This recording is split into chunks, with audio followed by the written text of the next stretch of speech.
Welcome on in, golf fans. It's your boy Gsluke here with our prop and betting stream for this week's Procore Championship. Some of you guys are probably just with us on the other live stream for DFS. So welcome back to anyone that is joining us again. And of course, anyone that is just tuning in for the prop and betting side. Hopefully you're having a fantastic Wednesday. Here in this live stream, I'm going to get you ready for all of your exposure for Thursday, going over the stat averages from the Procore Championship last year. Also a weather report for Thursday, getting you ready for exactly how conditions will look. We'll go through some underdog and price picks boards, go through the categories, how to attack all of those, also give you an idea of some exposure that I've already mixed in, as well as any props or bets in the chat that you guys want me to deep dive as well. Anything is fair game. We'll go over any of those that you've got at some point. A few orders of business beforehand before we start getting into any of those questions, but say hi in the chat if you guys haven't already. Also smash that like button. It helps grow the channel, helps us get this content out there to even more people to help educate them to be a better of golf. So if you feel like you learned something during this live stream at any point, best way to pay it back would be with that like button. We got Noah here. He says you're in the right spot now.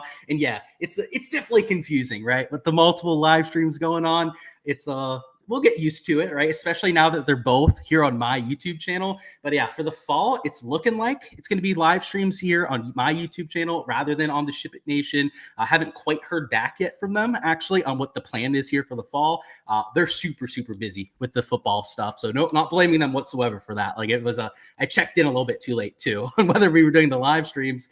But yeah, glad to have you in the right spot now, my man. Let's go through this. So first thing, order of business, before we start talking about actual exposure, is going to be what we're expecting from conditions, which is by far the most important part of golf betting. And if you hear anyone out there that says otherwise, they have no idea what the fuck they're talking about. Just going to say it as bluntly as humanly possible. But last year, the scoring average was minus 0.75, which at a par 72 setup was 71.25 strokes. So anytime we see a strokes line, just keep in mind that an even par round is 72 strokes. Birdie average was just a hair under 4 per round, and there are 4 par 5s on site. So the fact that it was only about 3.96 per round is a bit surprising when you consider just how easy this venue is, because not just those 4 par 5s are going to be very scoreable, but you have a ton of short par 4s too. In fact, of all the par 72s on the PGA Tour, I believe this is the second shortest other than Pebble Beach. So I would say that your elite tier players, your Scotties especially, but like even your, JTs, your Cantlays, your, Ben Griffins towards the top end of the board are going to be averaging closer to 4.5 to 5 birdies per round. So that is not only their baseline compared to regular PGA Tour fields, but what's worth noting about the Procore Championship, and especially last year's field, is that it is extremely weak. I mean, we're talking about one of the weakest fields that we have in all of golf. This year, it looks a little bit different because we've got our Scotties, those other top tier players on the Ryder Cup team, which are going to increase the talent level. But when we're looking at stats, like what we had here from 2024, we've got to compensate for that. And you're going to see that in some of the other weeks coming up, is that when we have an elite tier player that sneaks their way into a field like this, they're going to project much better than they typically do, because the average strength of field of the guys that they're playing against is drastically different than a lot of the events that those guys are playing in. So your bogey average at about 2.84 per round. Your late tier players are going to probably be closer to like a 2 bogey or worse average, which probably has their scoring average at closer to like a -2 for the field. So that's why you're going to see a lot of your elite tier guys at least 70 strokes, if not closer to 69 to 69.5 in a lot of cases. Your fairways hit, that is going to be a point of contention this year, because it was 6.5 last year, and it's normally extremely low around this course. In fact, I don't think it has been over a 50% fairway rate over the last 5 seasons, but they did widen 2 of the fairways. So it was 2 of the ones on the back nine, I believe 13 and 15, but don't quote me on that exactly. I just know that 2 of the fairways specifically were for sure widened by 15 yards, which should add a little bit of fairway percentage. But to say exactly how much would be, it's unknown, at least to me. I have it probably closer to like a 0.3 difference from the year before. So maybe going up to like 6.8, maybe at most I could see it going to like a 7 per round average. But with how much undulation they have off the tee here, how narrow the landing corridors are to begin with, it's going to be very difficult to hit these fairways. So we're going to talk about that with some of the exposure that I've already entered.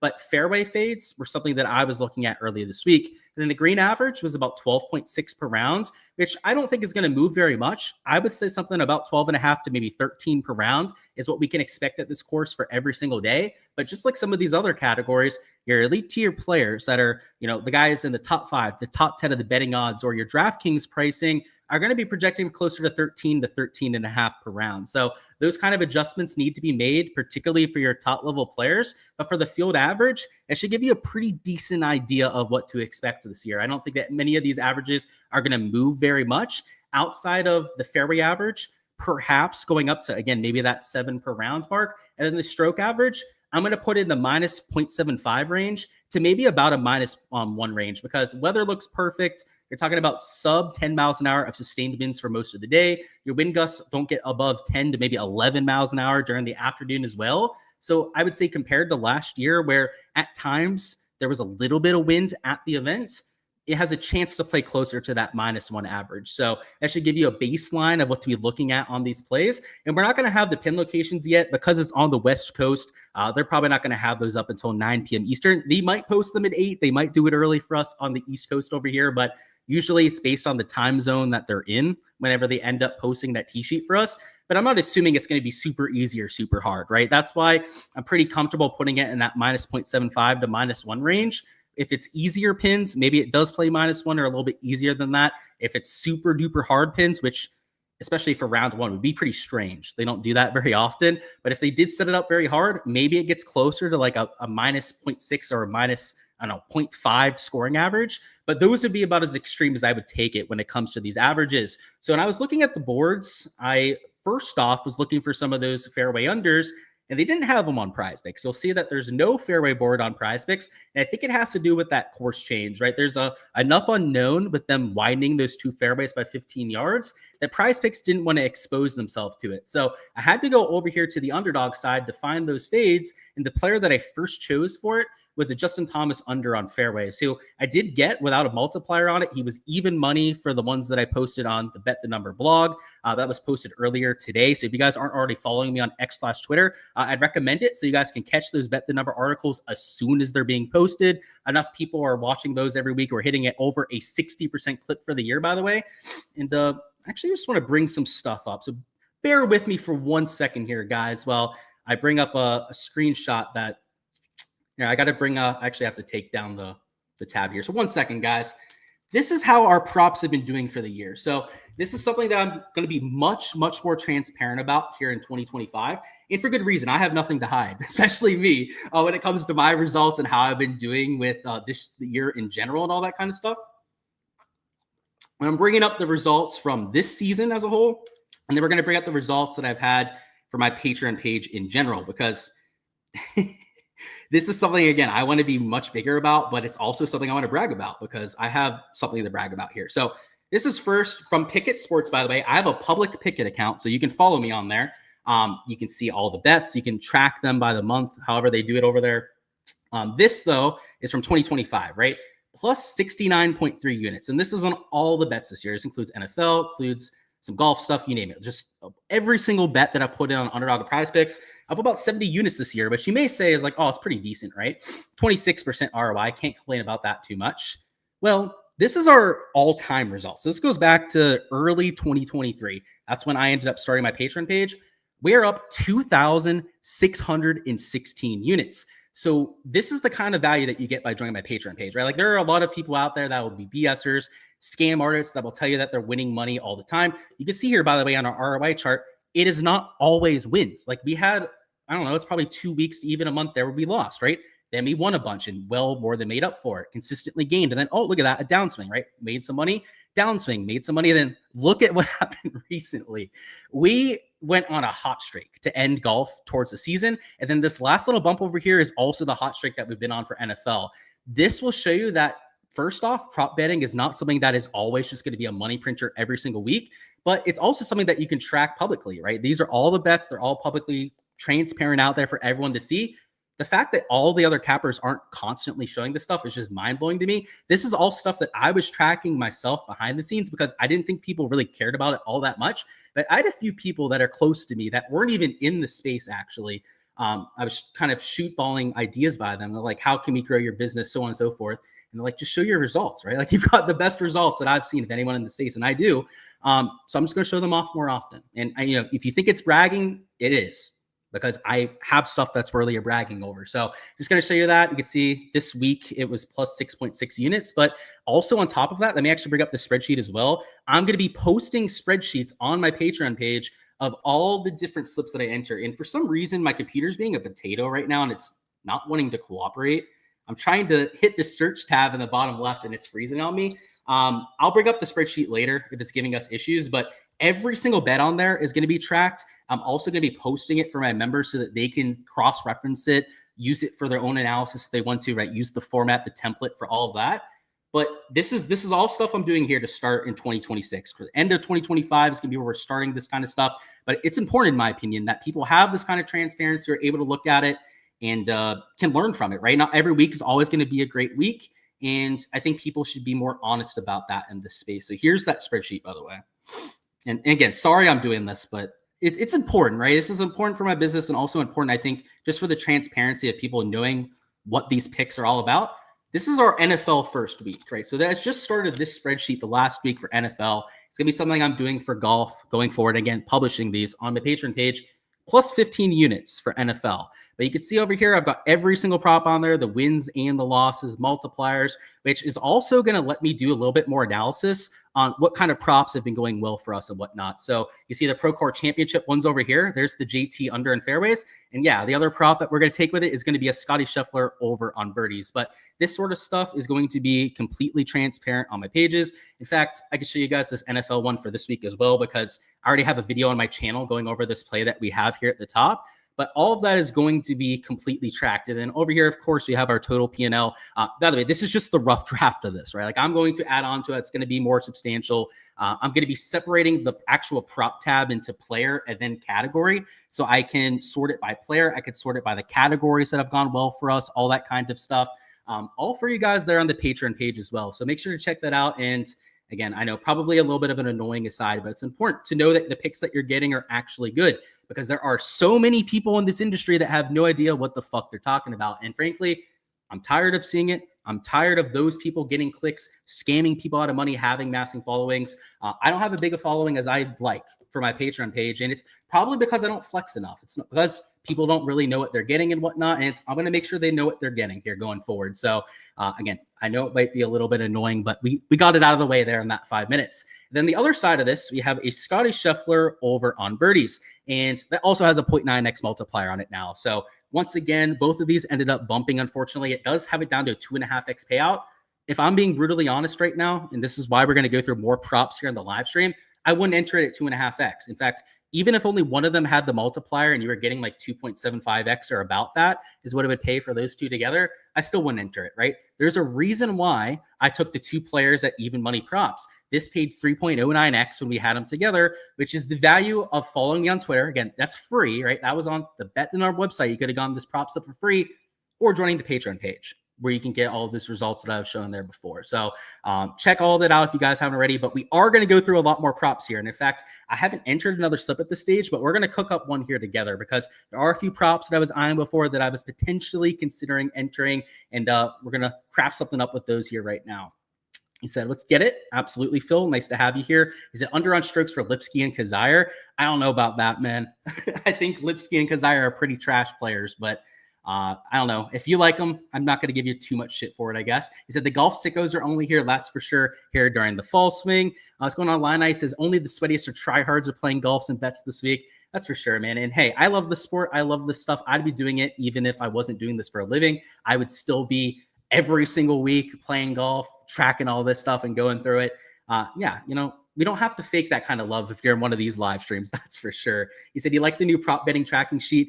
Yeah, I thought people would like that. What's going on, Antonio? Welcome back. He said, thoughts on Homa for the under at 69.5. So that's to shoot -3. I don't know, man. I can't get behind that. Like, shooting -3 is probably going to be gaining 2 strokes, a stroke and a half to the field. Max Homa is not that guy for me anymore. And I know he is at plus money. You're getting plus 115 odds. So that does make it a little bit more tempting, man. But I don't know if I can get behind that. That's just... it's asking a lot. Shooting -3 is going to be tough for like some of your elite tier guys, like even a Morikawa, your, JJ Spawns and whatnot. I'd probably have them at about a 69.5 projection, even money. So I don't think it's unheard of for him to be like plus 115, but I don't know if I would get behind that one. You said Luke Nation will move the lines. You have to admit, you should tell your friends, but don't because it's your secret sauce. I think you should tell your friends, man. It's what I do for a living. This is my literal, what's the word for it? It's what I was going to say it's what I rely on, but there's a word for it. It's my sustenance out here. So I'd appreciate if you'd put that out there to more people. And if you don't, man, I will be brutally honest about it too. I'm going to up the prices, right? If my strategy of being brutally honest, showing all these results isn't bringing in more people, then I'm going to have to make it more expensive. So I would appreciate if you would try and get it out there to more people so that I don't have to do that. Because, with those kind of results, man, I could honestly charge whatever the fuck I wanted to.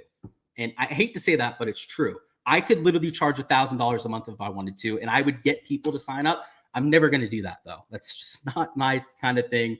I don't need to charge that much to be able to get by, so I won't. But yes, I would like you to get it out there to more people, man. Don't be doing that. You said, what are my thoughts on Thagala and being fully healthy? Is it too early? Yeah, so I talked about it a bit earlier on the DFS stream, man, but I think it might be a bit early because if you take a look at his last 12 rounds, he's losing 3 strokes per round. And that was after he said he was healthy, or at least quote unquote healthy, right? We'll say with Sahith, I'm worried about it. I want to see it first.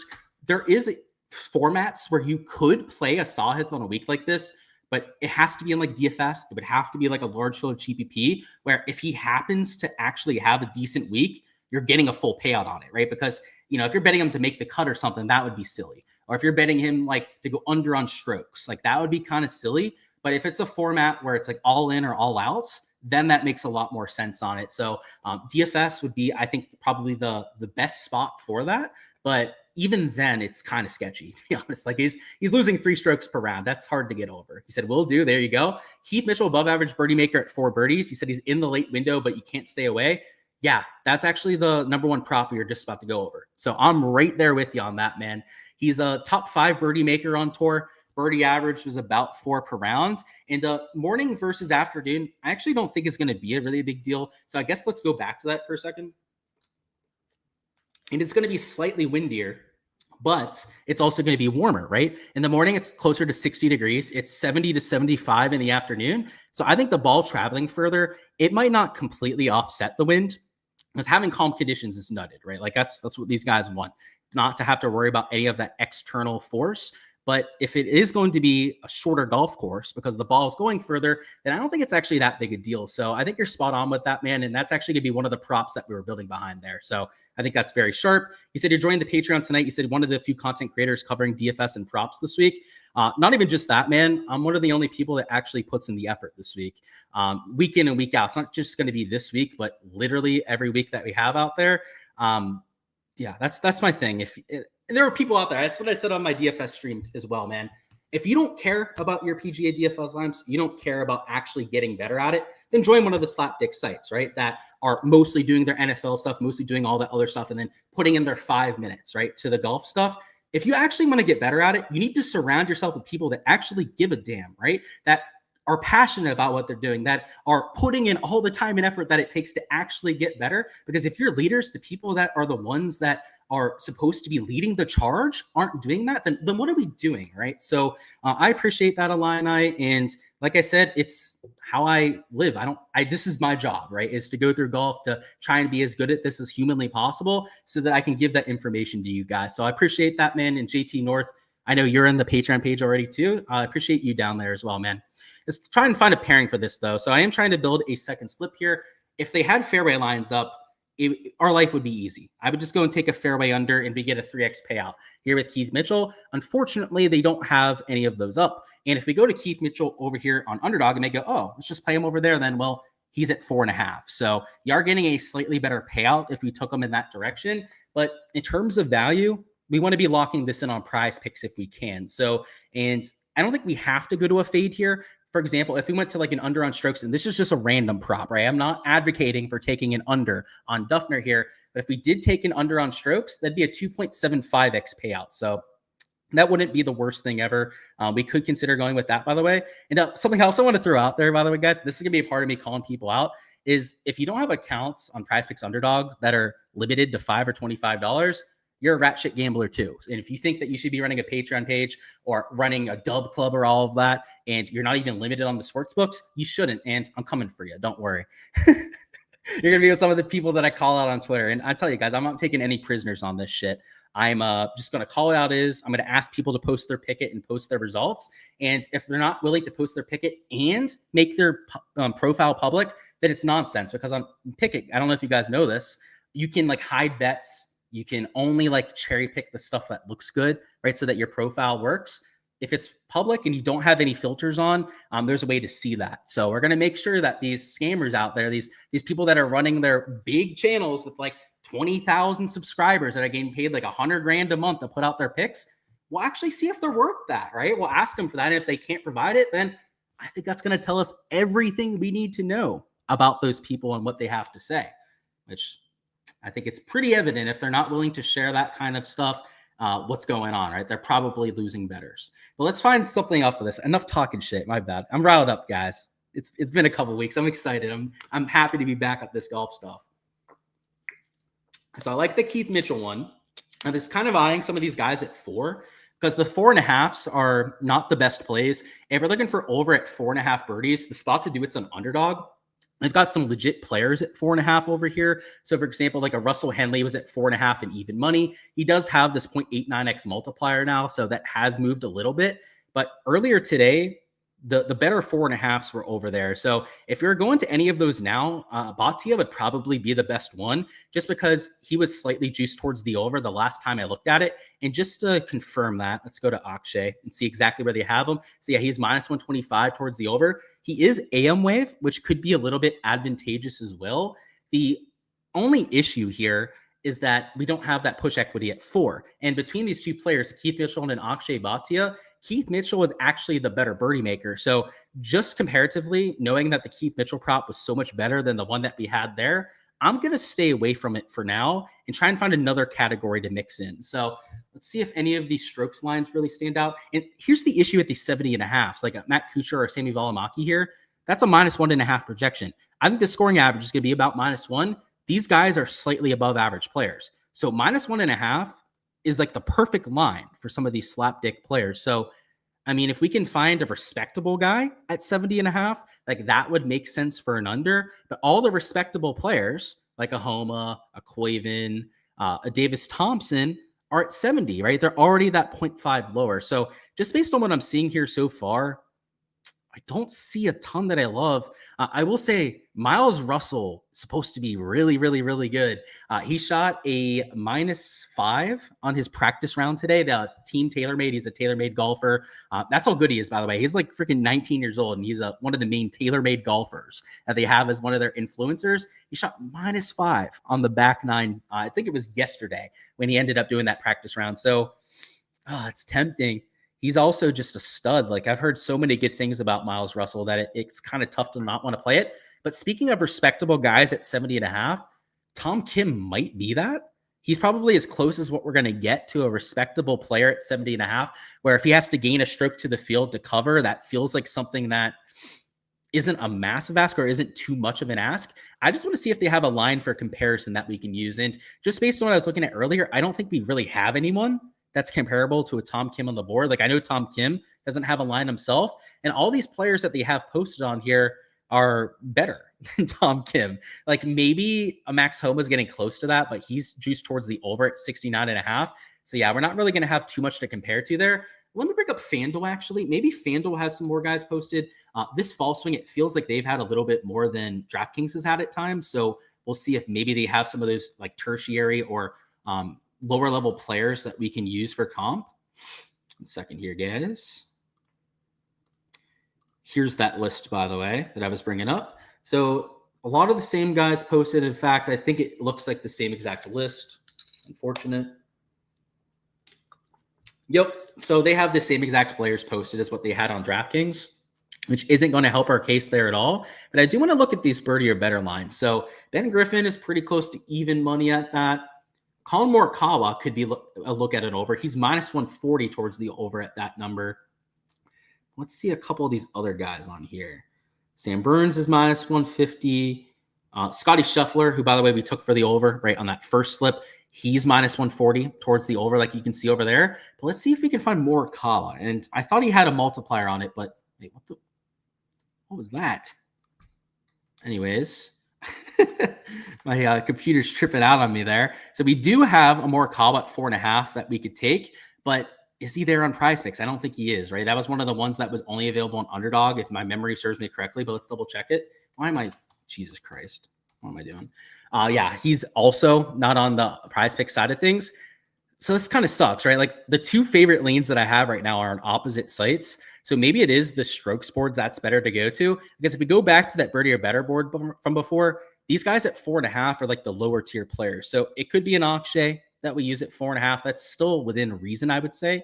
Last time he played here, he played pretty decently as well. So that is something that is helping his case. These two bogey worst lines, those seem pretty accurate. Could even take an over on somebody, right? A little bit of fade action, but the weather isn't bad enough for me to really think that that's a smart idea. Holes played. So let's look at this. This is a new category that we don't always see out here. It's whether they make the cut or they don't.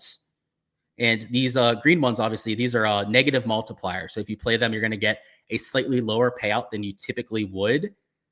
Jeez Louise. I wish I could fade Sahith Fagala make the cut. I wish I could take him for an under with maybe the red payout, the boosted payout, because I think with the kind of form he has heading in that he's got a real chance to not make it to the weekend. But yeah, if we're going to add a slip on top of this, we're definitely keeping the Keith Mitchell prop in there. I guess the question becomes is, do we go Akshay over or do we go Tom Kim under on strokes? Let's catch up on chat, then I'll make up my mind and we'll enter this for a slip. He said, Luke the Goat. Hey, I appreciate you, Antonio. He said, you don't want to switch up on me, but he said you like the Hovland birdie or better matchup for the DP World Tour. Yeah, we'll do some DP World Tour stuff after, Noah. So I'll keep that question in mind and I'll get back to you. But yeah, I do have the averages for that. So in fact, maybe that's what we can do for a pairing here, right? To be honest, guys, I like these two, but I don't love them. Like this Tom Kim one and this Akshay Bhatia. And anytime I'm usually hesitant to enter something, at least lately, I've been not entering stuff because that's usually, it's like that gut feeling, right? And I hate to say like, it's going to sound like nonsense, right? But gut feelings end up being right a lot of the time. And my gut feeling on those two is not super positive. So I'm going to take those two out. And let's look at the DP World Tour board, because if we enter something over here, we're going to get a full 3x payout no matter what it's going to be. So before I look at some of the other props that we have on here, and wow, they took down the strokes board. I thought they had strokes and birdies up earlier this week. So it's kind of disappointing that it looks like they took that down. But who is Hovland going up against? So he's going up against Dirty Dean. Dirty Dean is an above average birdie maker on the Live Tour. Victor Hovland is, of course, a above average birdie maker on the PGA Tour. I think that's pretty close, actually, with that 0.5. I would probably say that's pretty close to a coin flip between those two. He said, did I do a DFS live show today? I did, Jake. So if you check out my channel, if you just like click on the Gsluke in the bottom left and then go to the live section on my channel, it should be over there. So yeah, it was at 7 p.m. is when we did that one. And yeah, so if you want to check that out for the weeks ahead, it's going to be at 7 p.m. Eastern time. He said, Woodland over 4.5 birdies are better for 1.5x. The payout is slightly tempting, man, but I don't know. Gary Woodland just isn't the most reliable birdie maker. Like his putter has been a huge issue over the last couple of years. He's been better over the last 6 months, and that's why Woodland has played a lot better as a result of that. But yeah, I'd stay away from that one, man. You should probably be getting a 1.1 to 1.15x multiplier for something that has that like plus 120 juice on the sports books. So that's the only hesitation I have with that one. Let's look at some of these matchups here. So they're all 0.5 matchups. That's important to establish right off the bat. Any sort of a tie here is going to go towards the under, which normally has me looking at unders first, because if we can find somebody that has a comparable birdie rate, but is getting that extra 0.5, that's massive on this sort of a lean. So Billy Horschel is injured. Oh, do I want to bet against the injured golfer though? Matty Fitz is playing good golf. Oh, you know what, guys? We're going to do this. I feel so nasty about it because I feel bad for taking advantage of like a hurt golfer. But Billy Horschel had surgery, guys. He hasn't played golf professionally in like, I don't know, 6 to 9 months or something like that. He is defending his championship. He's won here before. He's played extremely well at this event historically. But Matt Fitzpatrick is no slouch. I hate the guy because he's called Brace Face. He looks like a dweeb. I make fun of him for being a nerd and whatnot, but he's a damn good golfer, and he's been playing good golf for us over the last 6 months. In fact, he's made me a lot of money because of the golf that he's played over the last 6 months. So against a golfer who has zero, I don't want to say zero practice. I'm sure he's practiced a little bit before he's actually returning to professional golf. But he's not likely to be very sharp out there. So this is going to be the 2-man that we go with. The Keith Mitchell one I thought was a no-brainer because he's at the expected field average and a well above average player when it comes to making birdies or better. Top 7 on tour in that category. And then the other side of it, we've got this Matt Fitzpatrick prop. And again, I just kind of feel bad that we're picking on somebody that's hurt, but that's a viable strategy a lot of times, right? We have somebody that's at their full power, somebody that's not their full powers. Maybe that 0.5 matchup is worth taking at that point. And really, these are the only like 0.5s that I'd take. You can see that it takes like an injured golfer, right? Before I'm like, okay, well, maybe we should actually take the over. Even when it's like, let me find a good example here. Like Ludwig Gobert is way better than Minwoo Lee. I mean, Minwoo Lee has been like complete shit for the last 3 months. He's losing strokes to the field. I think has like no top 10s. He's kind of been horrible. Even between these two players, I would be kind of sketched out at taking the over because that 0.5 matters. And Minwoo Lee's at least an aggressive player, right? But not so much on this one where the guy is, I mean, who knows how he's going to look out there on Thursday. So yeah, that'll be the 2-man that we take here for the live stream. If you guys want to tail that exposure that we took there earlier, I will throw those props in there again. So in the Scotty Scheffler one, let's find the Justin Thomas prop as well. If you took those two with the Colin Moore Cobble prop, let me see what that would pay. So 1 second here, guys. That would be a 4.43x payout. Yeah, not the best, to be honest. Maybe you swap out Colin instead and you take it for like 2.78x. This would be a little bit more stomachable if you're looking to go that direction. But if you want to take the best props, the ones with the best EV, like I would, I mean, I wouldn't enter any of those ones that have the worst payouts. It's just when I know that I have a better line already in my portfolio, or at least there was a better one available, I'm not going to chase that steam and take the worst payout. It's just something that you'll literally never see me doing. It's like a hard, fast rule of mine. It's a commandment that I live by when it comes to my exposure. So if you do want to live by that, which I think is the prudent thing to do, it's what I would recommend you do is probably only enter the second slip that you're getting for the full 3x payout. So, and by the way, that is something that I preach to my Patreon members is there's stuff that's going to bump, right? When you're somebody that has the results that I do, 2,600 units into the positive over the last 3 years, almost 70 units so far this year alone. By the way, I think this is the worst year that I've had. Like, and I'll put that in quotes because plus 70 units, almost doubling your bankroll is not bad. Right? It's not anything to be ashamed about or anything like that. But that's literally the worst we've done at this point. They're going to respect and move your lines. And in fact, I mean, I've showed this on live stream plenty of times before, but I'll do it again because, again, I want to be very transparent about this so that I can start holding other people accountable for it. If you're on a site like Prize Picks and you're not limited, then, and you're giving out picks, then it's pretty ludicrous. I mean, if you see what I try to do, if I enter this for $20, right? $20 is not a whole lot. Maximum lineups are $5 right now. And it's not like this is a time of the day, right? Where I can enter $5 lineups only. And by the way, if I try to enter, actually, I think they fixed this. But if I tried to, or at least in the past, when I tried to enter for like $2 or $3, it wouldn't even let me do that because they said that it had to be a minimum of $5. So if you're tailing props or doing anything from people, and that's not the case, they're not limited. They're people that, you know, can just play on their accounts for thousands of dollars on their slips. That's because they have no idea what the hell they're talking about. These sites like PrizePicks and Underdog are the quickest to limit of anyone out there. I know they're not even sports books. I mean, sports books are the ones that get the bad rap for limiting players. These sites do it quicker than they have. I mean, I have sportsbook access. Sorry, excuse me there, guys. I have sportsbook access on Hard Rock Bet down here. Also on some offshores that I've been betting on for like 5 to 10 years. And I've hardly been limited at all on a lot of those sites. And I'm very profitable on those. I guess not quite as drastic as on these in terms of the ROI percentage. But these sites, as soon as you find an edge against them, they'll try and plug that as fast as humanly possible. So if you're following people's content, if they've got $1,000 slips, and they're not doing it on a burner, that says a lot right there. And you may wonder, Luke, why don't you ever post how much of your money you're making on these slips? Well, there's a good reason for that. And I'll say it. I mean, what are they going to do? They're not going to come after me for saying this. They can't really prove anything, even if I say this. So they don't know the account that's coming from, right? Because if I post everywhere like, oh, I entered this for $500 and I made $1,500. Well, eventually, if they really cared about trying to track down those accounts and limit those ones, the ones that I actually use for my exposure, they could do so because I'm a content creator. I'm somebody that posts all of these, that will post my results as a way to attract more people to my business, right? That's just what content creators do that are in this kind of a space. If I do that, then they know which accounts to go after. So that's something that I've had to change over the last 1.5 to 2 years, which is also another reason where if you see people posting these big payouts that they're getting from the sports books and stuff, that they're also most likely a losing bettor, because first off, you're limited on a lot of these accounts, but even if you are limited, you're not going to be publicly disclosing to everyone on Twitter or to everyone that subscribes to your Patreon page, oh, hey, Prize Picks, hey, Underdog, hey, Hard Rock Bet, this is the account that you should go out there and limit. It's just not a good idea, right? So that is the idea with the process. That's the idea with the transparency here going forward, guys. And I think that's all we've got for this live stream. I'm going to go over any last second questions or bets that you guys want me to go through. So if there's any matchups that you want me to take on, any sort of pick 'em props that we haven't touched on already, feel free to go ahead and let me know down there. But for all the exposure that we're taking this weekend, guys, you guys can find that on the Patreon page. There's a link in the description to go out there and join. Golf DFS tier is how you get access to all of these given props.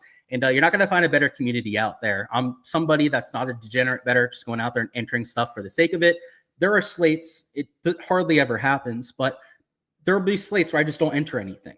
And if you join the Patreon page, I guess know that ahead of time, right? Where I'm so disciplined with my betting process that if I don't see something where I think I can squeeze out an edge, I won't go out there and enter it. For example, when I was kind of hesitating with that Keith Mitchell prop, I'm glad that we had these DP World Tour ones to go through. And I'm glad that we had an injury one to go through, because if I could not find something that made sense when we went through that, we wouldn't have entered anything, right? That's just kind of the reality of how I operate as a process. If you want to see what pro betting is actually about and not be going after the 4-leg nuke slips, the 10x nuke slips that you see from these complete dumbasses on Twitter, then that's why you want to join my Patreon page. And those kind of people out there that are doing that kind of stuff, just flexing one entry when they entered 10 different massive lottery parlays that day and lost money, well, I'm coming for you. And I'm going to expose all of you rats for what you are. So no more scamming going around this industry. If you're going to be somebody that's selling their picks, you better actually be able to back it up. And that's what you get with my process. I'm going to be super transparent about it. I should have been better about it. And frankly, it was just laziness, right? I'll just call myself out on that, right? I didn't feel like making spreadsheets and updating them every single day when I know I'm winning. I have my accounting records. I do myself, right? Tracking my results that way. But I've realized I'm a content creator. I'm not just somebody that's a professional bettor betting all of that and doing that on myself, right? There's other people that rely on that sort of stuff, and they want that kind of information too. So that's why I'm putting it out there, and I'm putting it in this sort of fashion. And it looks pretty good when you have 2,600 units into the positive at the bottom. I won't lie. It's a pretty easy way to sell your process and sell your picks. It kind of speaks for itself. Let's see. So let's catch up on these. And like I said, we're pretty much done with the live stream. I'm just going to go over any of your last second questions now. So smash a like button if you guys haven't already, and we'll get after it for the rest of this weekend. But where did we leave off? So you got, what about McIntyre? So I'll give you my general thoughts on him, right? He's not playing, in the PGA Tour this week. So he's for the DP World Tour matchup. He's going against Julian Guerrero. So that's kind of like the Ludwig versus Binmoot one. McIntyre is clearly the better player. Guerrero is like an average to slightly above average birdie maker on the DP World Tour. But even then, I get sketched out by that 0.5. If this was a 0.0, then no doubt in my mind, I play the over on McIntyre, because that push equity is just kind of like a whatever, right? If he pushes, don't worry about it. He's going to go over more than he goes under. But with that 0.5, it kind of takes away a lot of that value. So yeah, I would stay away from that one, man. But if I was like looking at all these matchups and trying to find a couple to play, the one that we took would be my favorite. But yeah, the O'Bara one, pretty sizable discrepancy, I would say. Even that McIntyre one you pointed out, I would say would make a little bit of sense. And I will admit, maybe an under on the Shane Lowry matchup. Again, this is kind of just like a lean, probably not something I'm going to enter myself for round number one, but I would like Thurston Lawrence with the extra 0.5, a very aggressive player, somebody that goes after almost every single pin, versus Shane Lowry, who is a really good player. He's a better player overall than Thurston Lawrence is, but he's not aggressive. He's not known as a high birdie percentage guy. So maybe that could be one to keep an eye on as well, man. Let's see. Let's get to the right tab. He said, does it feel like Prize Picks and Underdog have gone tighter lines for this year? For sure. They've been following a lot of the sportsbook lines, but I will say that the sportsbook lines have been increasingly off over the last year or so. So not really. The main difference I would say with especially compared to like 2023, 2024, is you probably weren't around in these days. The good old days of prop betting, you used to be able to enter 5 or 6 leg slips with no correlation multipliers. And I mean that like as straight up as humanly possible. You could literally bet them with correlation multipliers. So like you could go like all 5 unders on strokes and you'd get a full 10x payout with like an insured paid slip. Now, if you do that, it's like 6x to 6.5x, right? I think that's the really big difference. But something else worth noting, and I guessing you're saying that, right, because of the results from this year not being, I guess, as good, but still plus 70 units, almost doubling your bankroll is crazy. The reason for this as well, it's worth noting, is that because I've been limited on these accounts, these results are tracking my main accounts. So because they're public on Picket, right, it has to track my main accounts. I'm limited to smaller unit size now on some of these sites. So I can't enter anything more than the bare minimum 1 unit on them now. In the past, when I had slightly bigger years, I was able to adjust my unit structure. Now, on the slips that I enter for myself, I don't disclose my units on the bets that I place myself because that's not really anyone's business. I just treat everything as a pure 1 unit bet on everything that I post. I think that's the fair way to do it. That's what I recommend with 99% of people to do. Now, I'm the one entering the bets. I obviously have different confidence levels on them that I can articulate for myself, that I'll sometimes go a little bit heavier on than others. That probably leans into it as well, because I can only go 1 pure unit per bet rather than going like 2.5 to maybe 5 units on a nuke bet that I really like. And especially when Underdog and Prize Picks, like they used to be really bad with mistake lines. In 2023 especially, they would sometimes post people at like 700 strokes and then they wouldn't refund it. Or on NFL, they would post somebody at like 6.5 receiving yards when it was supposed to be like 6.5 receptions that the line was getting posted on. They would honor those. And to say that we made them pay for those in those first few years would be an understatement. That's something they definitely have gone better on. So if they've improved over the last year or so, it's been with that. And then they also instituted new rules since then that whenever they have a clear and obvious error like that, now they completely void them. So like, but by the way, I don't think that's fair, right? So if we're a bettor and we enter something that's incorrect and it ends up being a mistake and we don't catch it within that 5-minute window, right? We don't have a chance to get our bets voided, but all those people out there do. That just doesn't feel right to me. So yeah, that's probably why their ROI is getting better, is that they're finding better ways to screw bettors, whether it's with rules like that or it's with the correlation stuff. But shout out to Underdog and Prize Picks. We can talk crap about them when they do shitty stuff. But let's talk about the NFL correlation.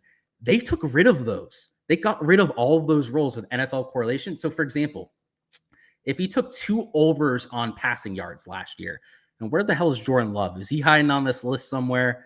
I know he's here somewhere. There he is. If you took 2, did they just add those back? There's no way. Okay, so before this live stream, if you were to have taken these 2 overs together, it would have been a full 3x payout. So just like the good old days in Prize Picks, where if you took like all 5 props in the same direction for golf, you wouldn't get this correlation dings. Did they really fix that? I'm going to be mighty fine pissed if they plugged that hole, because it's going to be my fault because I was shitting on them for changing it. Okay, so this is still a full 3x payout. I guess it depends on the combinations that you're using. But for week 1, their rules on correlation for NFL were like non-existent. So if there's an edge to really attack Underdog on, even Prize Picks the same way, by the way, with NFL lines, if you take a look at their correlation rules, it's pretty much non-existent. I've been killing them on that to start this season. That's where the big edge is right now, in my opinion. But I hope they don't plug that up. You can see the panic on my face there for a second. I was like, did they just plug the big edge already? Only 1 week in? I would have been pretty pissed about that. He said, do I remember the slip that got me limited? Actually do. I remember the weekend, Antonio. So I'd been limited down from unlimited slips down to like 250. And then I got limited from 250 down to 100. And I got limited from 100 down to $5. The $100 down to $5. Yeah, I remember that one. So that was the Open Championship in 2023. Open Championship in 2023 was the year that Brian Harmon won, I think. Or maybe it was 2024. It's the year that Brian Harmon won is the one that I'm talking about, though. They didn't have the correlation rules, and they thought the golf course was going to be super duper hard. Or sorry, no, it was the year before that. Sorry, year before Brian Harmon won. It was the year when Cam Smith won, and it was at St. Andrews.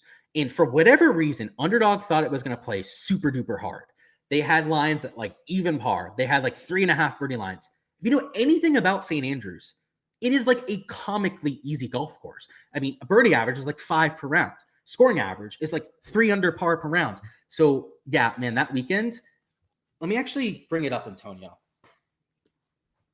I made like 30 grand that month, and it was all from that one weekend. And it was all on my publicly tracked Picket account. So I can actually show you what that looks like. After that one weekend where we killed them on those, I had an inside guy, and I should not say this, but I'm going to. They're not going to rat him out. I don't even know if he's still working with the company anymore. I had somebody that worked on the Underdog team that wasn't making lines or anything, wasn't like associated really at all with anything on the actual like app side of things. It was more like customer service, somebody that I knew, but the customer service people are in the main Discord with like all the stuff that they do. I probably shouldn't be saying this, but anyways, I had an inside guy that weekend that told me that they lost $12 million on golf props that weekend. And we weren't able to exactly figure out how many people were from my Patreon page that were part of that $12 million. But considering that I was really blowing up at that time too. I was a Prize Picks ambassador, Underdog ambassador. They had me all over their content. They had no idea that promoting me to all these people was going to cost them all this money either. They thought I was probably some slapdick better. Like, oh, put them up for people. What's the worst that could happen? Worst that could happen is losing $12 million. And what's crazy about that, I just realized this too. The Prize Picks had me on their Discord as like this big on-stage thing. And by the way, they banned me from the Discord after this weekend. I was like completely shunned from their company, Prize Picks and Underdog, after what happened to them that weekend. I mean, we bent them over with a 15-inch dildo over the back and just, sorry if that's a little bit fucking graphic, but we did. We literally bent them over and took all of their money from them. So that's when I ended up getting limited down to $5. And not even just that, Antonio, people that subscribed to my Patreon also got limited down to $5. So that was a moment in the Patreon's history that'll go down forever. If you were back here then and you remember that, you're a legend. There are a lot of people, by the way, that are obviously still part of my Patreon page and community from that time. And I think if you were there that weekend, you'll probably never cancel your subscription to what I do. Because you made enough money that weekend to sustain your bankroll like forever. So yeah, that was it, Antonio. It was a whole lot of fun when we did that. And we quite literally that weekend, and I'll say we because there were some cappers helping me out, some of my buddies, right, that were helping out with some of the leans and just how convicted we were on it. We literally changed the rules of golf betting. All of the sites, Underdog and Prize Picks, that very next weekend, you can see literally after the weekend they lost that $12 million, they implemented correlation rules immediately the next freaking day. So yeah, good times. And you can't tell, that's probably my favorite weekend of doing this, because there were slates that weekend and they didn't change the lines all 4 days, by the way. This is the even crazier part about it. They got rinsed round one. They posted the same lines for round two. And that's when they weren't copying the sportsbook lines at all. They did the same thing round three. They did the same thing round four.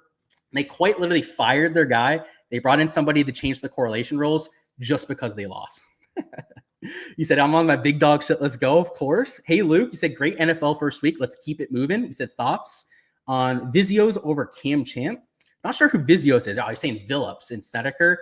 I like Cam Champ this week, to be honest. So I'm not sure I really like that one. At least if I'm just going to be completely honest with you, man.